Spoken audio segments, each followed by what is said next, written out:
Hi friends, అందరికీ నమస్తే అండి. ఈరోజు మహాశివరాత్రి రోజు అయితే వెస్ట్ గోదావరి జిల్లా నత్తా రామేశ్వరంలో శివరాత్రి చాలా బాగా చేస్తారండి. అక్కడ ఒకసారి ఎలా జరుగుతుందో చూద్దాం. మనం గోపురంలోంచి లోపలికి వస్తే ఫస్ట్ పక్కకైతే ఇలా అద్దాల మందిరం అయితే ఉంటుందండి. చూడటానికి చాలా బాగుంటుంది. లోపల ఊయిల్లో స్వామివారిని అమ్మవారిని ఊపుతూ ఉంటారు. దాని పక్కనే ఇలా ద్వాదశ జ్యోతిర్లింగాలన్నీ అలా పెట్టారు గోడకి. ఇప్పుడు చూసిందైతే వాహనాలండి. అటువంటి చాలా వాహనాలు ఉంటాయి. అది రోజు కూడా వాహనాల్లో స్వామివారిని ఊరంతా అలా ఊరేగిస్తారు.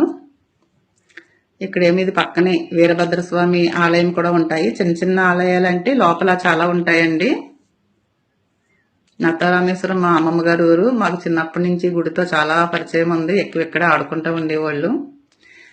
ఇదేం మండపం. ఈ మండపంలో అయితే ఇప్పుడు స్వామివారి కళ్యాణం చేస్తారు. ఉత్త రోజుల్లో అయితే ఇక్కడ అభిషేకాలు అయితే ఇక్కడ చేస్తారు. ఇప్పుడైతే సైడ్ చేస్తున్నారు. ఇక్కడైతే కళ్యాణం చేస్తారు. దర్శనానికి చూడండి, జనం చాలా ఎక్కువ మంది ఉన్నారు.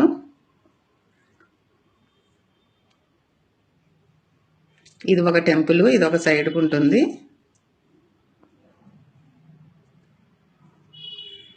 ఇక్కడైతే టికెట్ కౌంటర్ అండి. 100 రూపాయలు, 50 రూపాయలు టికెట్ కౌంటర్ ఒక్క సైడ్కి ఉంది. ఇక్కడ మనం ఈ టికెట్ తీసుకుంటే చాలా తొందరగా అయితే లోపలికి వెళ్ళి దర్శనం అవుతుంది. పక్కనే సంతాన లక్ష్మి టెంపుల్ అయితే ఉంది చిన్నది. దాని పక్కనే బయటకు వస్తే బయట మండపంలో అయితే అభిషేకాలు అయితే జరుగుతున్నాయి. ఇక్కడ చూడండి, ఇక్కడ స్పెషల్ ఏంటంటే శివరాత్రి రోజు గంగముషానం పుణ్యముషానం అని చెప్పేసి ఇది తీసుకుంటారు. పెళ్ళైన తర్వాత పిల్లల చేత ఫస్ట్ సంవత్సరం కానీ, పెళ్ళైన వెంటనే ఫస్ట్ సంవత్సరం కానీ, తర్వాత కానీ చాలా మంది అయితే ఇప్పిస్తారు. ఇక్కడ దేవాలయం మెయిన్ టెంపుల్ ఫ్రంట్ భాగం అండి. ఇక్కడ నుంచి లోపలికి వెళ్తే అమ్మవారు స్వామివారికి మనం దర్శనం చేసుకుని అయితే వెళ్ళొచ్చు.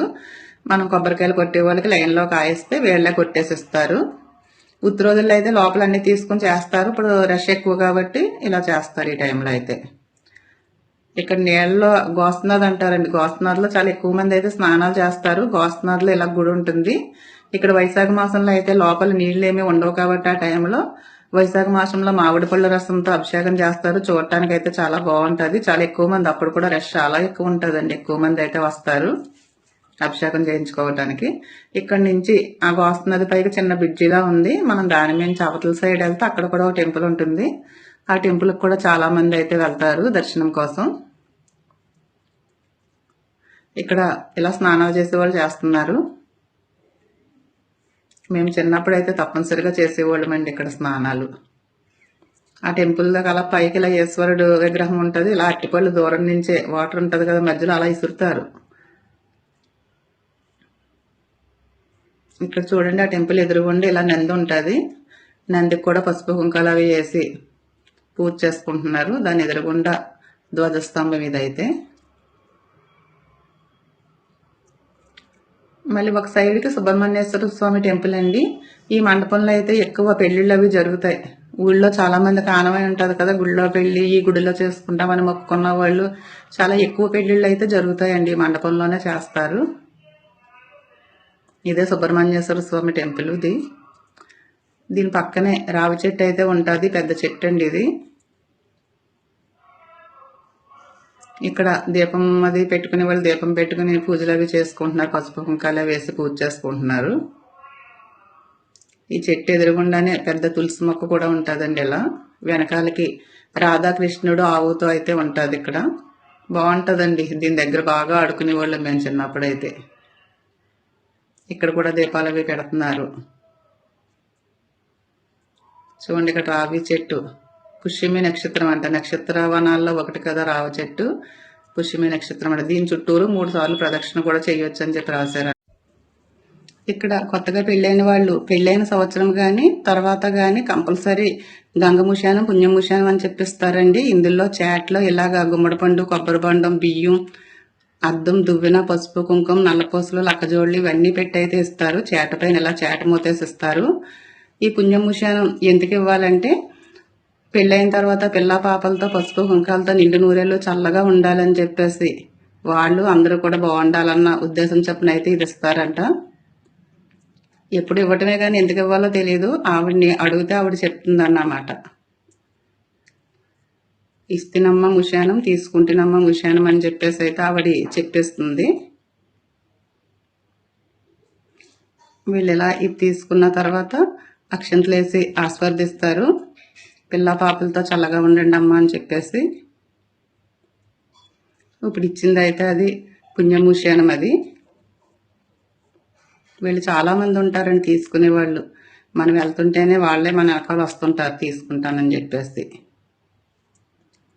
ఇంకోటేమో గంగాదేవికి గంగముషానం అని చెప్పి అది గంగలోకి అలా నుంచుని ఇస్తారు. మనం గంగలో ఒక్క స్నానం తలారా స్నానం చేస్తేనే ఎన్నో పాపాలు పోతాయి అంటారు కదా, అటువంటి గంగాదేవికి కూడా ఇలా ముషానం ఇస్తామని చెప్పింది ఆవిడకి కూడా అలా పసుపు కుంకుమ బియ్యం కొబ్బరి బండం గుమ్మడి పండు ఇందాక పెట్టినట్టు అన్నీ కూడా పెట్టేసి అలా గంగాదేవికి ఇచ్చినట్టు ఈవిడ్నే గంగాదేవిగా తలుసుకుని మనం ఇస్తే ఆవిడ తీసుకుంటుంది. తీసుకుని అలా ఆశీర్వదిస్తుందండి. వాళ్ళు చాలా బాగా హ్యాపీగా తీసుకుంటారు.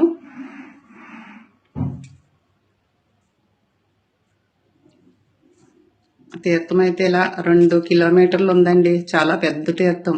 చాలా తీర్థాలు ఇలాగే ఉంటాయి, కానీ కొన్ని ప్లేసుల్లో పెద్దగా ఉంటాయి కదా. మనకి ఒక 2, 3 అయిందంటే ఇంక అసలు తీర్థంలో మనం అడుగు వేయలేము, అంతమంది జనం అయితే వచ్చేస్తారు.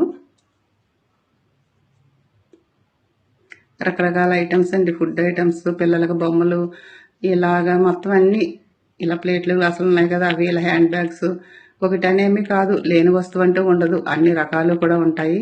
జీళ్ళు అలా తయారు చేసి లైవ్లో అమ్ముతుంటారు. ఇటు చూడండి, డిబ్బీలు చూడండి బాగున్నాయి కదా, మట్టి డిబ్బీలకి పైన కలర్ వేసి అమ్ముతారు కదా. మా చిన్నప్పుడు మేము కొనుక్కునేవాళ్ళు, అలాగే మా పిల్లలు చిన్నప్పుడు కూడా ఇవి తీసుకునేవారు. బాగుంటాయండి చూడటానికి డిబ్బీలు అయితే. ఇప్పటికి ఇంకా కూడా ఇవి అయితే అమ్ముతున్నారు.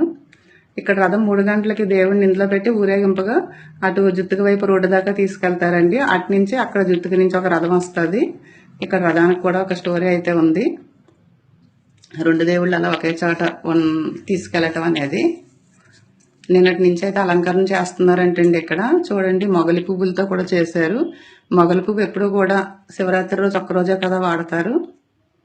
2 కిలోమీటర్లు అవతలే మనకి బైక్స్కి కార్లకి అయితే పార్కింగ్ అయితే ఇచ్చారు. ఇది దాటి అయితే లోపలికి వెళ్ళనివ్వట్లేదండి. లోపల సొంత ఇల్లు ఉన్న వాళ్ళు కూడా చాలా ఇబ్బంది పడుతున్నారు. వాళ్ళని కూడా కదలనివ్వకుండా అక్కడ పోలీసులు అవి ఉండి ఎవరిని కూడా లోపలికి వెళ్ళనివ్వట్లేదు. రష్ కూడా అలాగే ఉందండి, చాలా ఎక్కువ మంది ఉన్నారు. ఈ పార్కింగ్ దగ్గర అటువైపు అలా కోడిలు, కుక్కలు ఇవన్నీ కూడా ఉన్నాయి.